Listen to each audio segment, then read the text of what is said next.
திருவருட்பிரகாச வள்ளலார் திருவருட்பா அருட்பெருஞ்சோதி அகவல் எண் 184.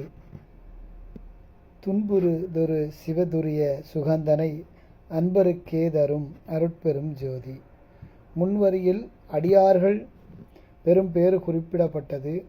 இவ்வரியில் அன்பர்கள் பெரும்பேறு பற்றி குறிப்பிடுகிறது. அன்பர் என்ற சொல்லுக்கு வள்ளலார் தரும் தனிப்பட்ட சிறப்பான விளக்கத்தை கவனிக்க வேண்டியும்.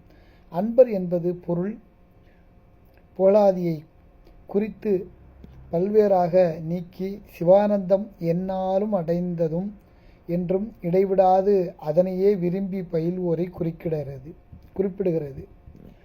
சரியை கிரியை ஆகிய புற வழிபாட்டில் ஈடுபடுவோர் அடியார் என முன்வரியில் எடுத்து காட்டப்பட்டது. யோகம் ஞானம் முதலிய அக வழிபாட்டில் உள்ளோர் அன்பர் என்று குறிப்பிடப்படுகிறார்கள். அப்பணி செய்வோரே அன்புடையார் ஆவார்.